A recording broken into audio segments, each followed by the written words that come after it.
What does the Bible say about homosexuality? Gay marriage is still under debate in many countries. In the United States, however, in 2015, the Supreme Court declared gay marriage to be legal nationwide. Thereafter, Internet searches on the topic skyrocketed. One of the most popular questions asked was, "What does the Bible say about gay marriage?" The Bible does not specifically comment on legal rights involving marriage between people of the same sex. A more fundamental question is, what does the Bible say about homosexuality? Without closely examining the Bible, many people think that they know the answer, but their answers are contradictory. Some say that the Bible is clearly anti-gay.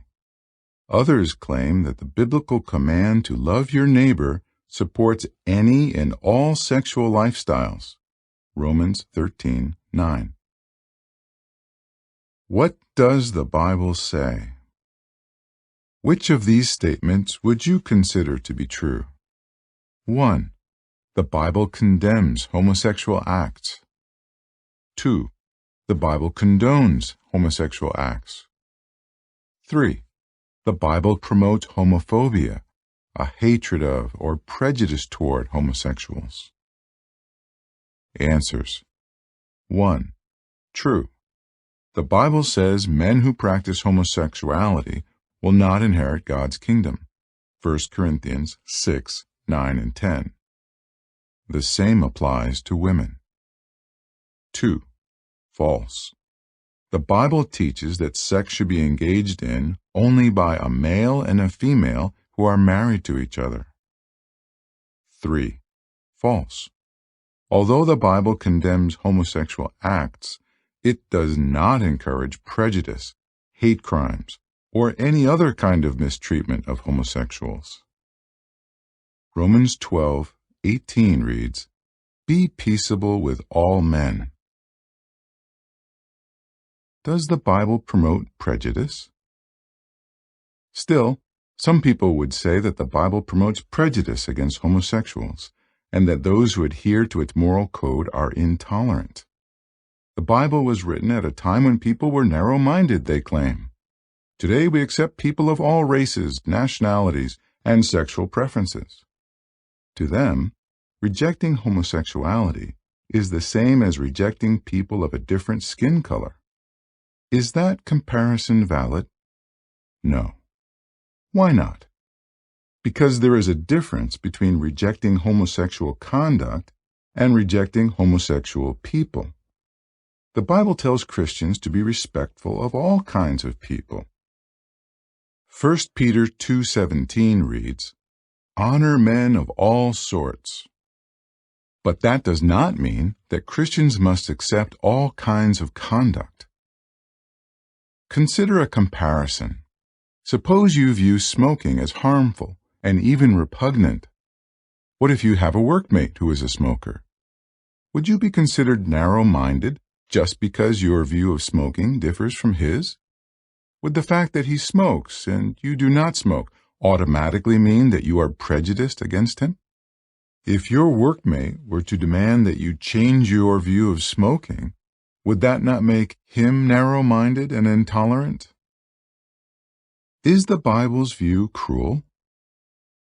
What about people who have homosexual inclinations? Were they born that way? If so, would it not be cruel to say that it is wrong for them to act on their desires? The Bible does not comment on the biology of homosexuality, although it acknowledges that some human traits are deeply ingrained. Still, the Bible says that certain conduct, including homosexual acts, must be shunned if we are to please God. Some would say that the Bible's position is cruel, but their claim is based on the premise that we must act on our impulses, or that sexual impulses in particular are so important that they should not, even cannot, be controlled. However, the Bible dignifies humans by stating that they can resist their urges.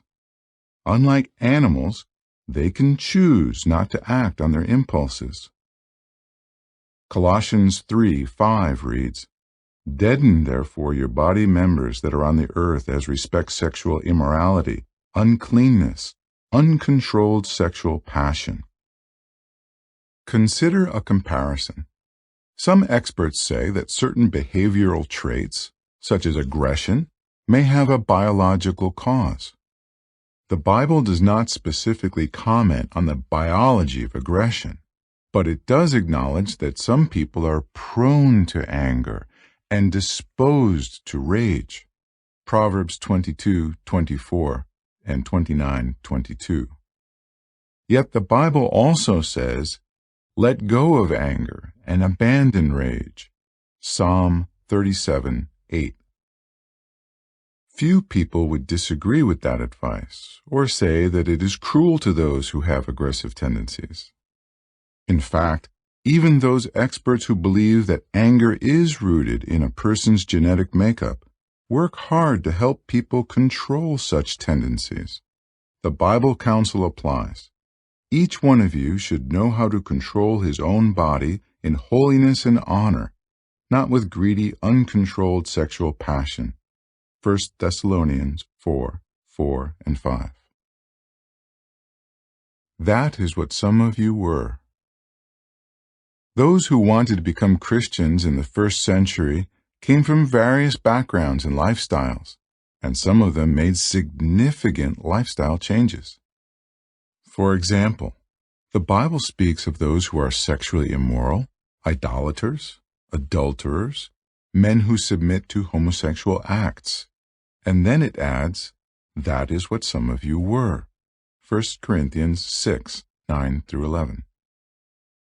In saying, "That is what some of you were," does the Bible mean that those who stopped engaging in homosexual acts never again experienced any homosexual desires? That could hardly be the case, because the Bible also exhorts, "Keep walking by Spirit, and you will carry out no fleshly desire." Galatians 5:16. Note that the Bible does not say that a Christian will never experience an improper desire. Rather, it says that he or she will choose not to carry out that desire. Christians learn to bring such desires under control, not dwelling on them to the point of acting on them. James 1:14 and 15 reads, "Each one is tried by being drawn out and enticed by his own desire. Then the desire, when it has become fertile, gives birth to sin." The Bible thus makes a distinction between inclinations and practices. A person who has homosexual leanings can control what he allows his mind to dwell on, just as he would control any other wrong desire, including leanings toward anger, adultery, and greed.